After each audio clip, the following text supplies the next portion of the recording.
Good morning, good afternoon, good evening दोस्तों। Kevin से back from personal tutor.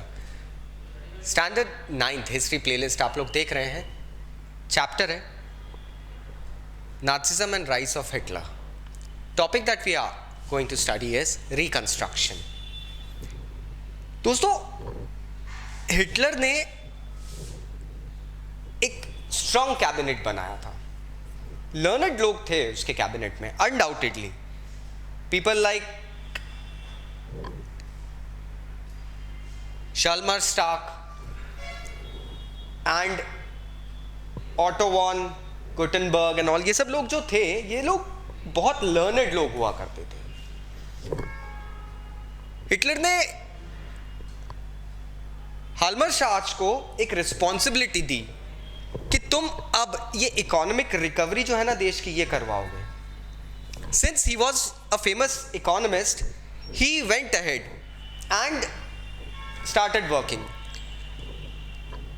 सबसे पहले एक एम बनाया गया कि अब state funded work creation programme बनाए जाएंगे, मतलब गवर्नमेंट अब फंडिंग करेगी और फुल प्रोडक्शन और फुल एम्प्लॉयमेंट लोगों को दिया जाएगा।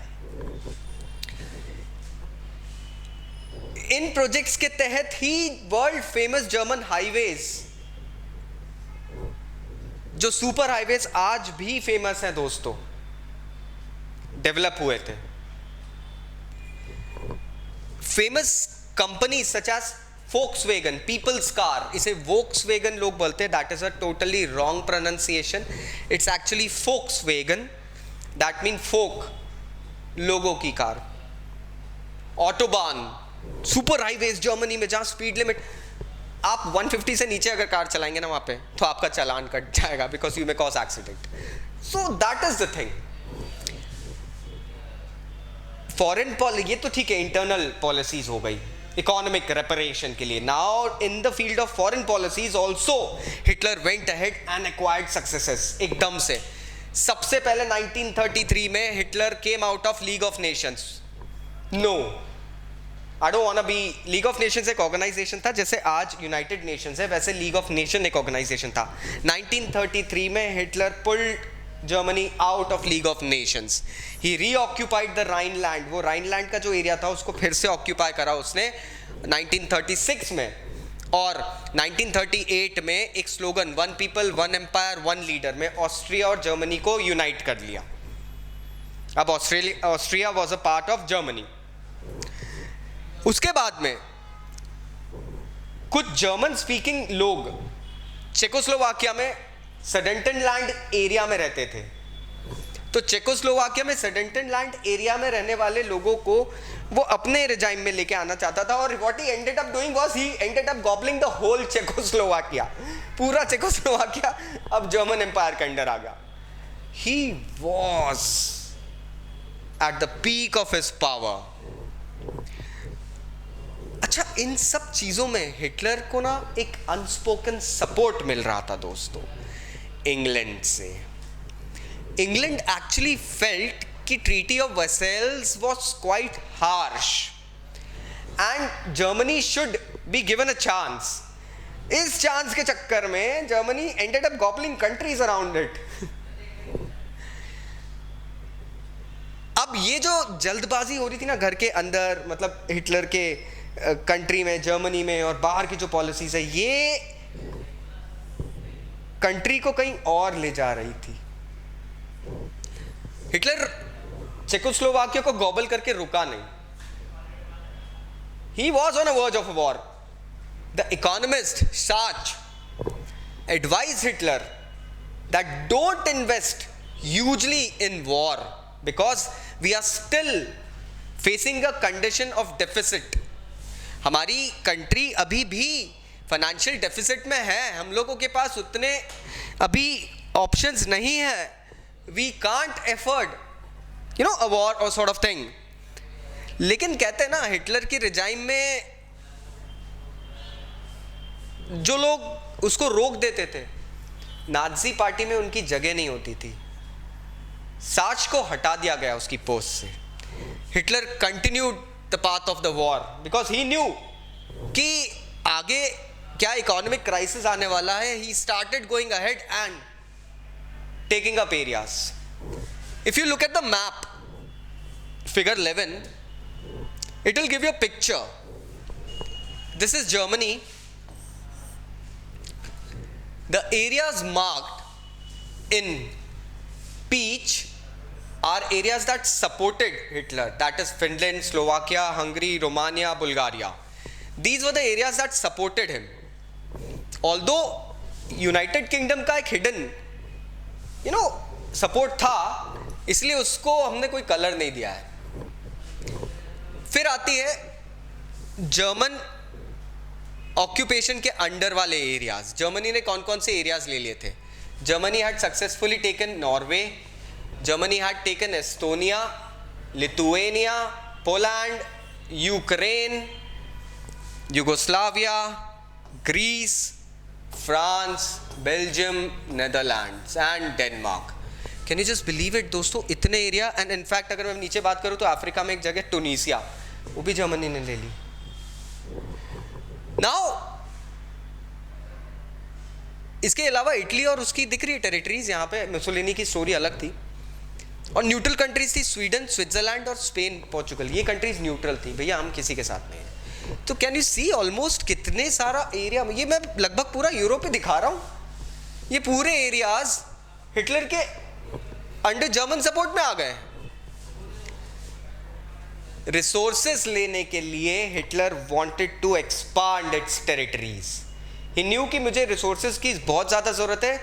फर्स्ट वर्ल्ड वॉर के बाद में Germany was ripped out of its resources, ये बात सच है. Hitler wanted to regain this things back. सितंबर 1939 में जर्मनी ने पोलैंड को इन्वेड करा. बस यहां पर गलती हो गई. ये जो पोलैंड को जो इन्वेड करा था, this actually started a war with France and England. क्योंकि Poland had a treaty with France and England. Poland वाले पहले से जानते थे कुछ गड़बड़ जरूर करेगा ये, तो वो पहले से एक ट्रीटी बना के बैठ गए थे. अब उस ट्रीटी के कारण फ्रांस और इंग्लैंड को वॉर में कूदना पड़ा, क्योंकि Hitler actually went ahead and instigated the thought, went against the treaties. So bilateral nations होने के कारण France and England had to jump in the war. और यहां पे हिटलर भी सितंबर 1940 में एक ट्राइपार्टाइट पैक्ट साइन करता है जर्मनी, इटली और जापान के साथ. ये तीन देशों के बीच में एक ट्राइपार्टाइट पैक्ट साइन होता है, naming them the axis power. और दोस्तों इन कंट्रीज ने अब ओपनली सपोर्ट करना शुरू करा था हिटलर को. हालांकि Mussolini played a game later on, but that's a different picture. ये नाजी जर्मनी को पूरा सपोर्ट कर रहे थे अब Italy and Japan. In fact Nazi Germany के बहुत सारे पॉकेट्स पूरे यूरोप में कहीं ना कहीं बना दिए गए थे, जिससे कि हिटलर की एक रिजाइन. 1940 आते आते Hitler was at the pinnacle of his power. He was on the top in Europe undoubtedly. Hitler का बेसिक एम जो लाइफ में रहा था हमेशा से, वो था कि मुझे यूरोप में जर्मनी की प्रेजेंस बनाना है. एंड वो उसने पूरा भी कर लिया. पूरा ईस्टर्न यूरोप कैप्चर करा उसने. उसे चाहिए थी अपने देश के लोगों के लिए फूड सप्लाईज और लिविंग स्पेस. खैर कर तो अपने देश के लोगों के लिए रहा था, लेकिन उसकी आइडियोलॉजी बहुत अलग थी. उसने एक बहुत बड़ा ब्लंडर करा रिसोर्सेस के चक्कर में. Although he was being warned by his teammates, in 1941 June he attacked Soviet union.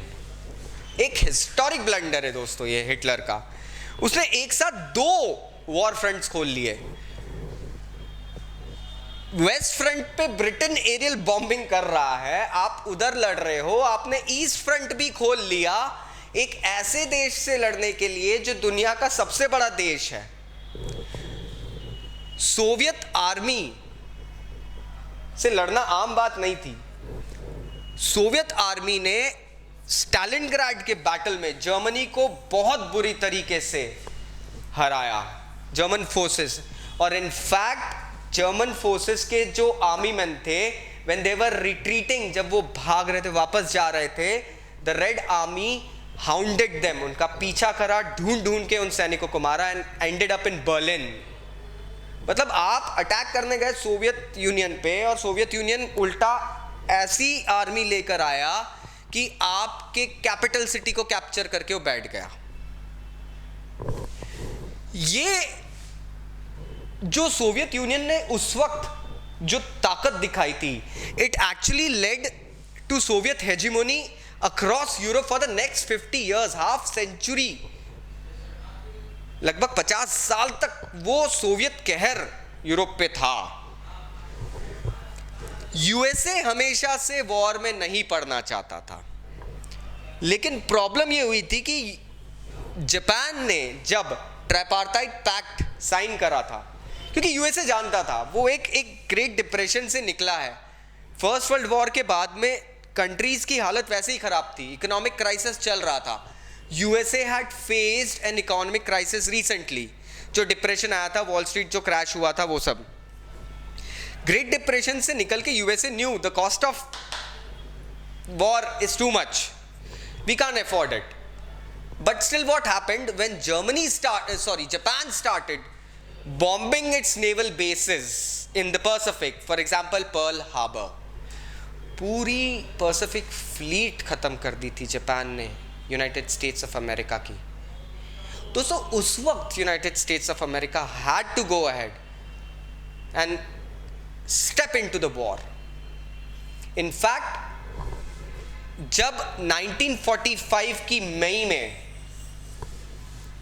United Nations की जो पूरी, यूनाइटेड नेशंस तो खैर फॉर्म नहीं हुआ था, यूनाइटेड स्टेट्स ऑफ अमेरिका उस वक्त प्लानिंग में ही था। यूनाइटेड स्टेट्स ऑफ अमेरिका इधर जर्मनी में अलाइड फोर्सेस हराती है हिटलर को, और वहां पैसिफिक में America, United States of America atom bomb Hiroshima और नागासाकी पे गिराता है। सडनली वॉर बंद हो जाता है। The world was stunned by the fact that America was a sleeping giant. In fact, there are books where it is written when Japan attacked Pearl Harbor, some top officials of Japan warned people that they have actually awakened a sleeping giant, and that was what happened. War khatam. The very next day, Hitler and his army defeated. अब जो Nazi atrocities चल रही थी, जो regime चल रही थी, वो सडनली बंद हो गई। The hunter became hunted, and now we can go ahead and recollect the account of Helmut's dad being a Nazi physician scientist.